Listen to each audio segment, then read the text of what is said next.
A black woman was mocked by her billionaire in-laws until she spoke and the room went silent. The laughter sparkled like champagne, light, cruel, and constant. Then came the comments, casual but cutting. "That's an interesting dress choice, Janelle." "Oh, you teach? How sweet." Each word wrapped in sugar, dipped in poison. Janelle Carter sat at the long, cold dinner table, fingers wrapped tight around her wine glass. Her husband smiled tightly, eyes fixed on his wine glass. He didn't look up, not once. It was supposed to be their anniversary dinner, 5 years of marriage, a quiet celebration of love, but it had become a quiet execution of dignity. The Caldwells' mansion gleamed, servants moved like ghosts, and Janelle could feel the chill of judgment settle on her skin. She laughed once, short, nervous, just to fill the silence. But when his mother leaned closer and whispered, "You must be used to smaller gatherings," something inside her cracked. She straightened her back, lifted her chin. The room thought she would stay silent. They were wrong. If you've ever been underestimated, keep listening. You'll want to hear what she said next. Janelle once believed love could conquer anything. When she met Ethan Caldwell 5 years earlier, he wasn't a billionaire's son. He was just a man standing in line at a coffee shop, smiling at the woman who spilled sugar on his shoes. He laughed instead of frowning. That laugh had felt like safety. She was a teacher then, living modestly, grading papers at midnight. He was already stepping into his father's business empire. Their worlds couldn't have been further apart, but in those early days, none of it mattered. He'd bring her flowers wrapped in newspaper. She'd tell him stories about her students, the ones who dreamed big on small means. He'd say, "That's what I love about you, Janelle.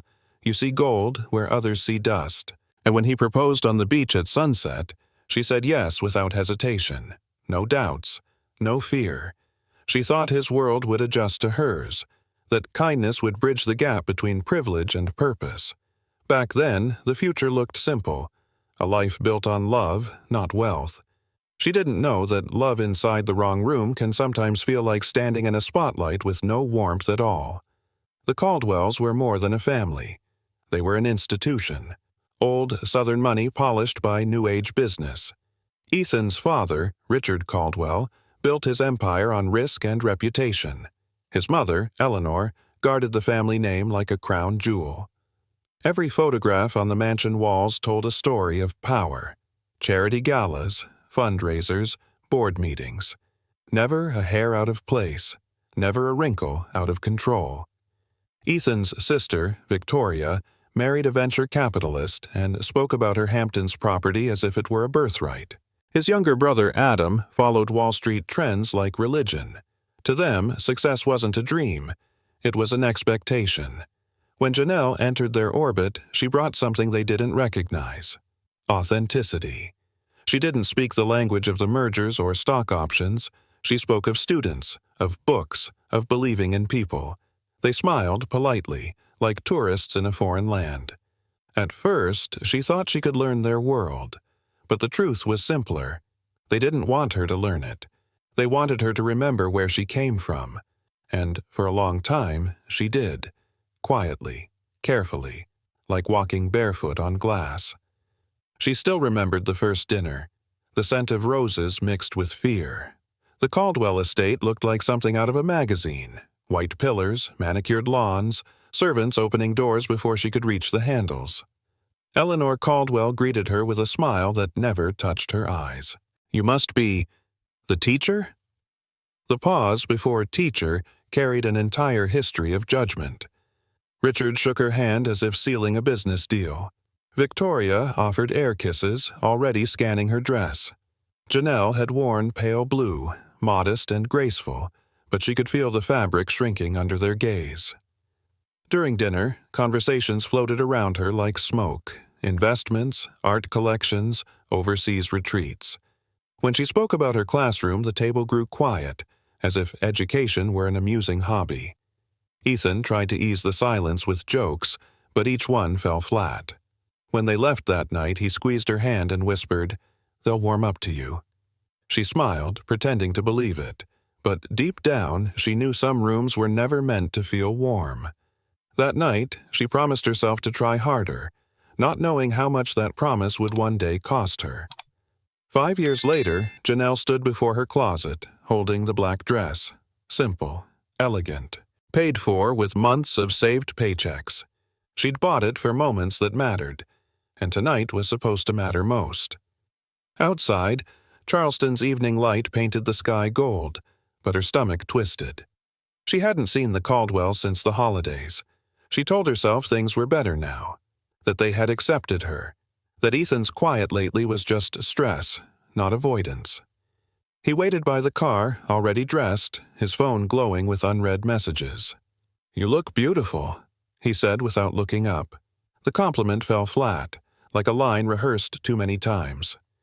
The drive to the estate was quiet, only the hum of the engine and the weight of unspoken things.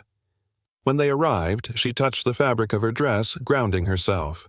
That black dress wasn't just clothing, it was armor, dignity stitched into every seam.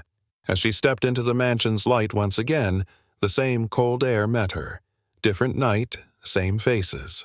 And in the reflection of the glass door, she caught her own eyes. Steady, cautious, and not yet broken. The sound of clinking glasses greeted her before the doors even closed. The dining room glittered like a museum. Crystal chandeliers, gold-edged plates, silver cutlery placed with military precision. Yet, beneath all the shine, the air felt heavy. Janelle Carter was the only black woman at the table, a dark silhouette against the marble light. The waiters moved quietly, refilling glasses before they emptied. Conversations floated above her head. Art, politics, real estate, words that sounded more like performance than dialogue. Every smile was perfectly practiced, every laugh rehearsed. She looked around and realized there was no warmth in the room, only polish. The dinner meant to celebrate love felt like an exhibition of power. Every detail, the wine, the music, even the seating, whispered hierarchy. Janelle shifted slightly, feeling the weight of 100 invisible eyes. The room was beautiful, yes, but beauty could be cruel. She adjusted her napkin, lifted her chin, and tried to find comfort in the sound of her own breath. For a moment, she wondered if anyone else could feel the chill. Eleanor Caldwell leaned in with a practiced smile. "Lovely to see you, Janelle." Her voice was smooth, but her lips never touched Janelle's cheek. The air kiss hovered. Polite, distant, perfect. Richard Caldwell gave a brief handshake, his gaze already drifting elsewhere. "How was your drive from Atlanta?" he asked, not waiting for an answer. Victoria, the sister, smiled without smiling. "That dress is understated. I like that." Janelle thanked her, unsure if it was a compliment or a warning. She could feel the layers beneath every word, the tone, the pause, the performance. Ethan stood beside her, saying nothing. His silence was louder than any insult. She caught his eyes, but he looked away. When everyone sat, Eleanor clinked her glass gently.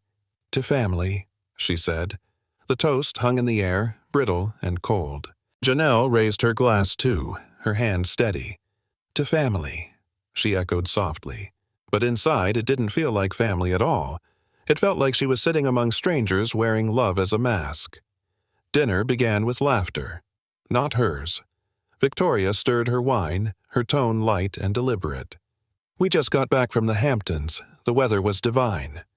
Eleanor nodded approvingly. "You should see the house. Oceanfront, private chef, everything you could dream of." Then, almost as an afterthought, Victoria turned to Janelle. "And where do you usually go for vacations?" Janelle smiled gently. "Road trips, mostly. I like visiting small towns, places with stories." "Oh," Victoria said, that one syllable wrapped in sugar and superiority. "That's quaint." A pause. "I guess not everyone needs to travel abroad to feel fulfilled." The table chuckled politely. Janelle felt her face warm, but she forced herself to breathe slowly. "Sometimes," she said quietly, "the best views aren't on postcards." The words hung for a beat too long. Eleanor changed the subject quickly, pretending not to hear the edge beneath them. Janelle reached for her water glass, her fingers steady. It was just beginning, and she knew it. Eleanor dabbed her lips with a linen napkin, then turned toward Janelle. "So, you work with children?" The pause before children was careful, measured, patronizing. "Yes," Janelle said. "High school students. I help them plan for college." "How rewarding," Eleanor murmured. "Such meaningful work." The word meaningful sounded like a polite downgrade. Something nice, but not important. Richard cleared his throat. "Teaching must be tough these days. Low pay, long hours. You must really love it." Janelle smiled faintly. "I do. It's not about the money." Victoria raised an eyebrow. "I suppose some people find value in other ways." The room went quiet for a moment. A silence filled with implication. Janelle could almost hear what they didn't say. That she didn't belong here.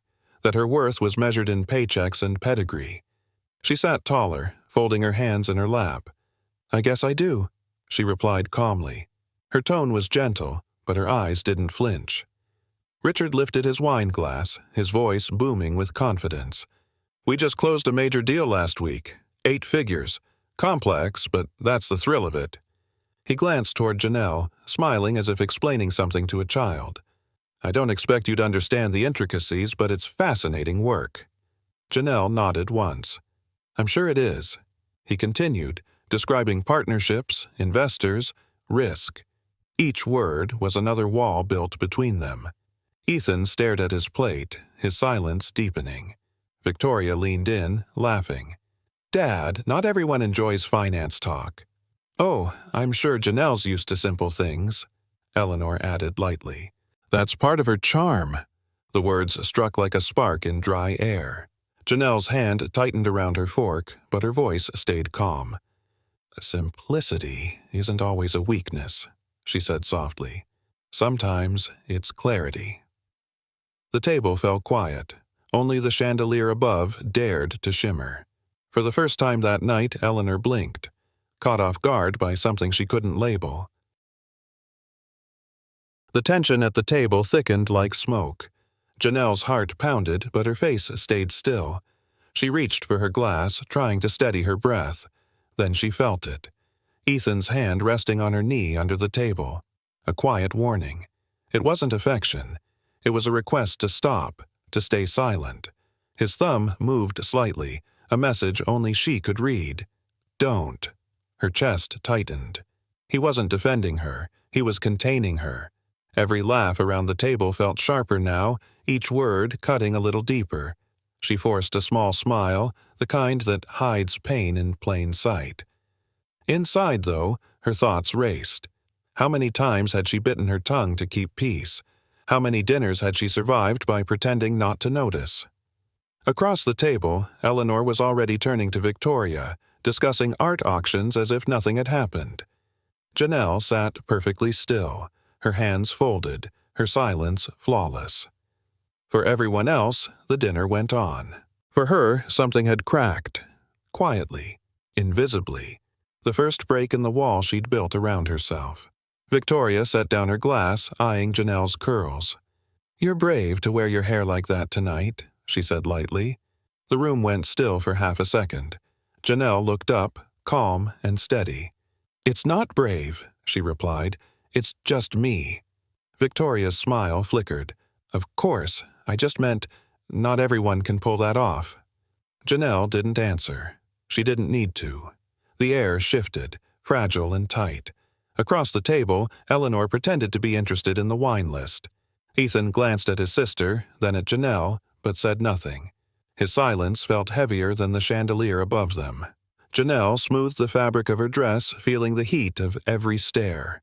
Her hair, her skin, her presence, everything about her was being weighed, dissected, labeled as other. But in her chest, something sparked. Not anger, not yet, but awareness. The kind that doesn't fade once it's lit. She took a slow sip of water and said quietly to herself, "Let them look." Eleanor turned her attention back to Janelle, smiling the way people smile before saying something cruel. "Your dress is so colorful," she said. Janelle blinked. She was wearing black. There was nothing colorful about it. "Oh," Janelle replied softly. Thank you. Eleanor tilted her head. Is it a new brand?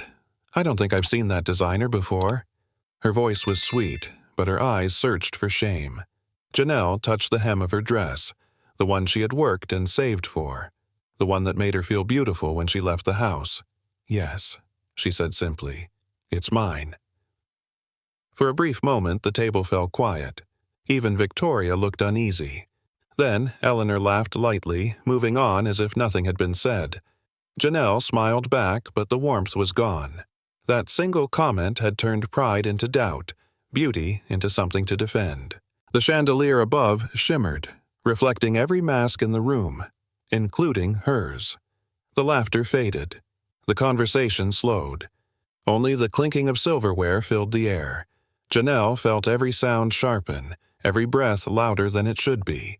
The longer the meal went on, the smaller she felt. Their words still echoed in her mind. The comments, the smiles, the pauses. She chewed, swallowed, smiled again. It was survival in small, quiet motions. Across from her, Ethan scrolled through his phone under the table, pretending to read a message. Richard discussed investments with Adam. Victoria twirled her glass, eyes unfocused. No one looked at Janelle anymore. It was as if she'd disappeared. Her skin prickled. The chandelier light was too bright now, too harsh. She wanted to breathe, to move, but even that felt like a performance. She caught her reflection in the silver pitcher beside her, a face calm and still, but her eyes told another story. Somewhere deep inside, something was building. The conversation turned to children. Victoria smiled proudly. We're looking at private schools already. Excellent programs, diverse small classes. Eleanor nodded, sipping her wine. Of course, the best education money can buy. Then Victoria turned toward Janelle, her tone syrup-sweet. I imagine public school would be fine for your kids. People in your situation make it work. The words landed like glass shattering in her chest. The table went still, waiting for Janelle to laugh it off, but she didn't. She just looked at her sister-in-law, really looked, until the silence felt unbearable.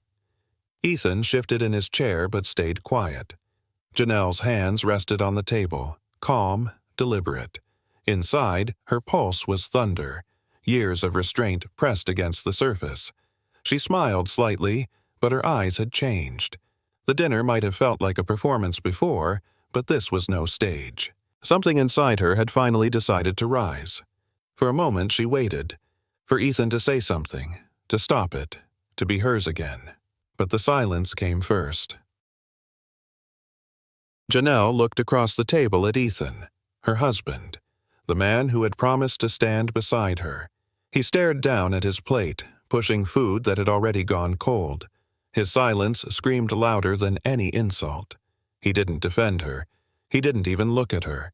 The conversation moved on as if nothing had happened. But inside, something broke. She waited for him to speak, to say her name, to say enough. But his lips never parted. His jaw tightened instead, a quiet surrender to comfort, to family, to fear. The man who once told her she was gold in a world of dust now sat polished and small in their presence. Janelle took a slow breath. The room around her blurred. The laughter, the sparkle, the fake warmth. All she could feel was distance, the kind that doesn't come from space, but from betrayal. That silence was colder than anything his family had said, because theirs was ignorance. His was choice. The fork in her hand felt heavy. Janelle set it down gently, the sound small but final. Around her, the conversation paused for half a heartbeat, then carried on as if she didn't exist. But something inside her had shifted. Clean, sharp, unstoppable. She had spent years lowering her voice to make others comfortable. Tonight, she decided she was done.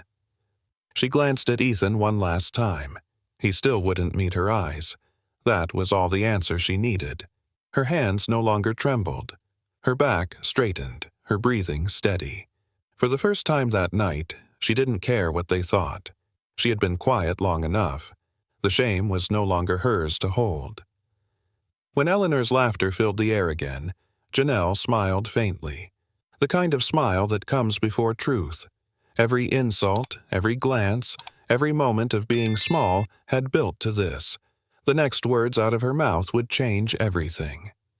Janelle rose slowly from her chair. The motion was simple, but the air changed with it. Forks paused. Laughter stopped. Heads turned. For a moment, no one spoke. The chandelier above her cast a soft light over her shoulders. She looked calm. Too calm. "I need to say something," she said, her voice steady, low. Eleanor frowned. "Janelle, maybe—" "No," Janelle interrupted, quiet but firm. "I've listened long enough." Her words cut through the noise like a bell. Even Ethan froze. Janelle's eyes moved from one face to another. The people who had smiled while tearing her down. Her pulse was strong, her chest light. She didn't raise her voice. She didn't need to. Power wasn't in volume. It was in truth. Somewhere deep down she realized she wasn't defending herself anymore. She was reclaiming herself, and for the first time in years, the room was silent, because they finally had to listen. "For 5 years," Janelle began, her voice calm and even, "I've tried to fit into your world. I've worn the right clothes, said the right words, smiled at the right moments." Her gaze moved from Eleanor to Richard, then to Victoria. "And for 5 years, you've made it clear, I am never enough, not rich enough, not refined enough, not one of you." Her hands rested lightly on the table. "But here's the truth. I was never meant to be." Victoria opened her mouth to speak, but Janelle lifted her hand. "Don't," she said softly. "You've had your turn." The words were steady, but the emotion beneath them trembled with strength. She wasn't angry. She was done being quiet. Ethan sat frozen beside her, eyes wet, lips parted, but speechless. Janelle looked around the table. "You taught me something tonight," she said, "that silence can be crueler than hate, and I'm finished living inside it." "I am proud of who I am," Janelle said. Her voice deepened, no longer careful, no longer small. "I'm proud of my parents, a nurse and a teacher, who gave me everything that truly matters." Eleanor blinked, unsure whether to speak or listen. "I'm proud of my students, of my work, of the lives I touch. I'm proud of this dress," she said, brushing her hand over the fabric, "because I bought it with money I earned, and I'm proud of the woman standing here tonight." Her words settled like truth carved in stone. Across the table, Richard shifted uncomfortably. Victoria lowered her gaze. Ethan finally looked at her, eyes full of something like shame and awe. Janelle exhaled, her shoulders loosening. "You measure worth in status. I measure it in dignity. My parents taught me that, and dignity," she said, leaning forward slightly, "doesn't come with a price tag." No one dared to speak. The silence was different now. Not cold, not cruel. It was respect. Janelle's eyes burned, but no tears came. Her voice stayed level, almost too calm.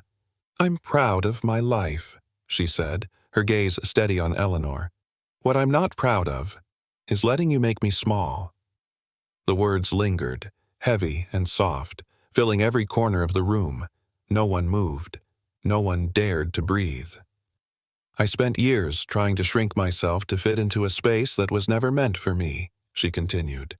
"I thought silence would earn respect. It only taught me how invisible I could become." Her throat tightened, but she didn't break. This wasn't weakness anymore. It was release. Ethan's hand twitched on the table, reaching halfway toward her before falling back. His eyes were wet, but she didn't look at him. This was her moment, and she wasn't giving it away. The chandelier light glimmered in her eyes, but what shone wasn't sorrow. It was clarity. Some pain doesn't need tears. It needs truth. Janelle stood taller. Her voice grew stronger, anchored by conviction. "You think money buys class," she said. "You think status makes you better. But money doesn't buy kindness, or integrity, or character." The room froze. The weight of her words replaced the sound of clinking glasses. Even Eleanor's polished composure cracked, her lips parting slightly. "Money doesn't buy kindness," Janelle repeated, slower this time. "And it never will." Richard shifted in his seat, uncomfortable for the first time. Victoria stared down at her napkin, twisting it between her fingers. Ethan finally looked up, really looked, at the woman standing before him. She wasn't begging for acceptance. She was standing in her own power. Janelle let the silence stretch. It wasn't empty. It was heavy, cleansing, undeniable. "You can measure your lives by your wealth," she said softly, "but I'll measure mine by my worth, the kind that doesn't depend on anyone's permission." No one had an answer. Richard leaned back, his tone cold. "That's enough," he said sharply. "If you're going to walk out, Janelle, don't come back." The words hung like a threat. Janelle's heart pounded, but her face remained calm. She picked up her purse and straightened her dress. "Then I guess that's what I'll do?" She turned toward the door, her steps deliberate. But before she reached it, Ethan stood. "Wait," he said, his voice breaking. "If she's leaving, I'm leaving with her." The table fell into stunned silence. Eleanor gasped. "Ethan, don't be ridiculous." Richard's voice hardened. "Sit down, son." Ethan shook his head. "No, not this time. You taught me how to build wealth. She taught me how to be a man."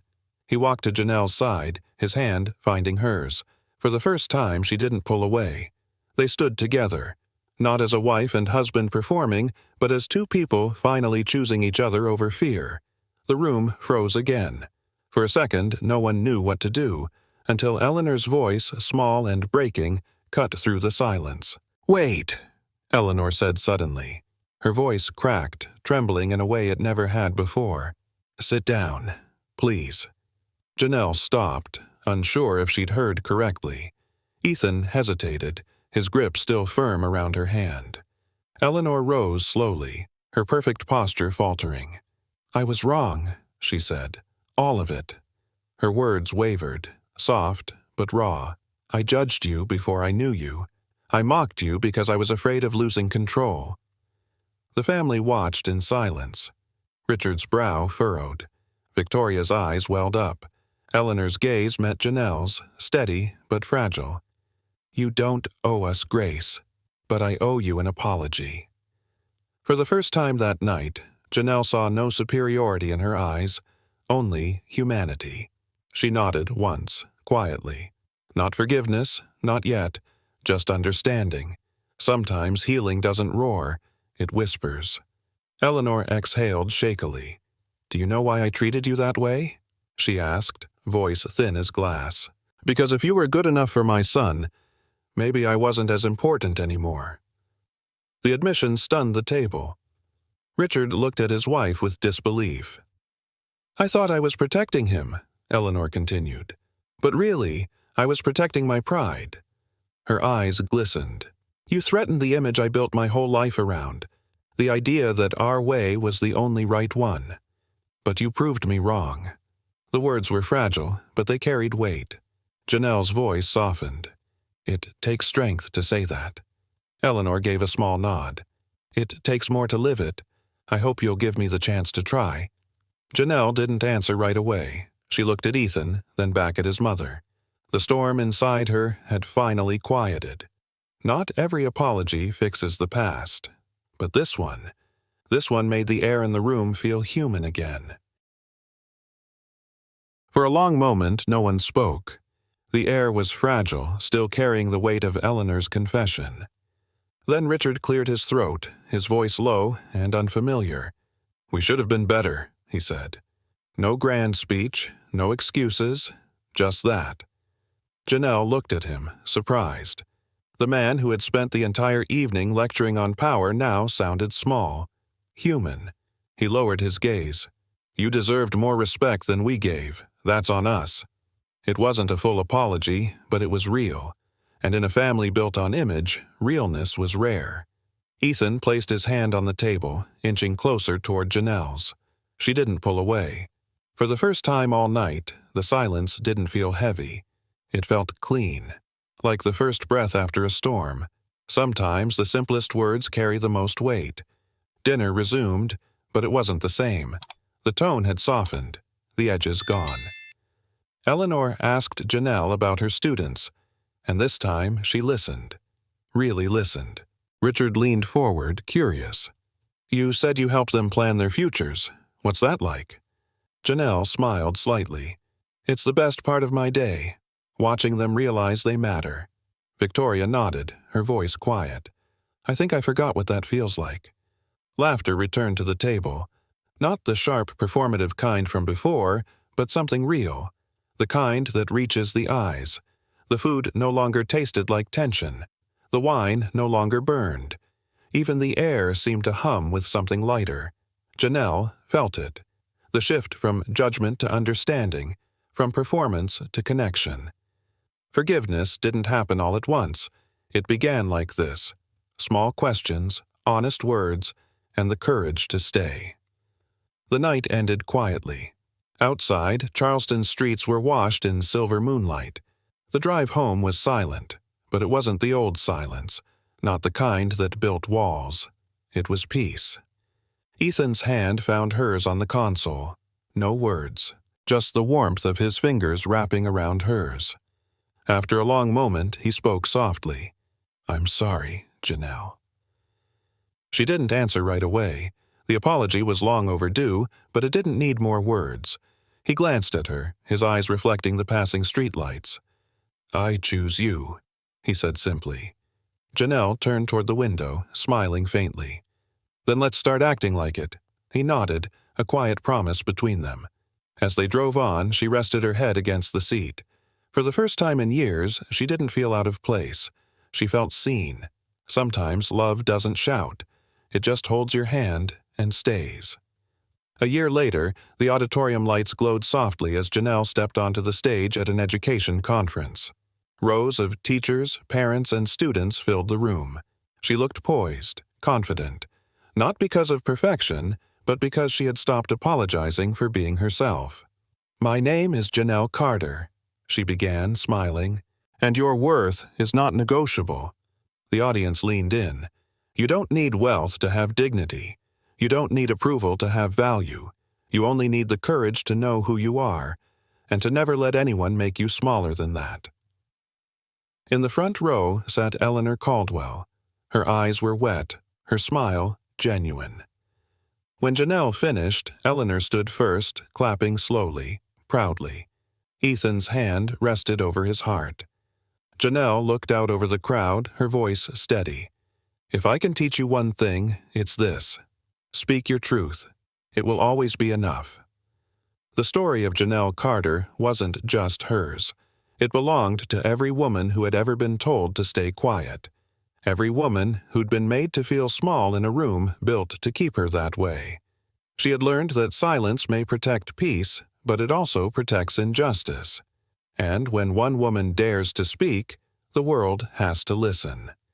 If someone makes you feel small, speak up. Your voice can change the room. Because sometimes courage doesn't come from strength. It comes from breaking the silence that once defined you. Janelle's journey was never about revenge. It was about reclamation, of dignity, of voice, of self. She smiled one last time at the audience in front of her, then said softly, "Your worth is not negotiable." Share this story with a woman who needs to remember her worth. And if stories like this speak to you, stories of strength, love, and redemption, stay with us. Subscribe, turn on the bell, and never miss the next story that might remind you of your own. Because one voice can start a change, but together, our voices can move the world.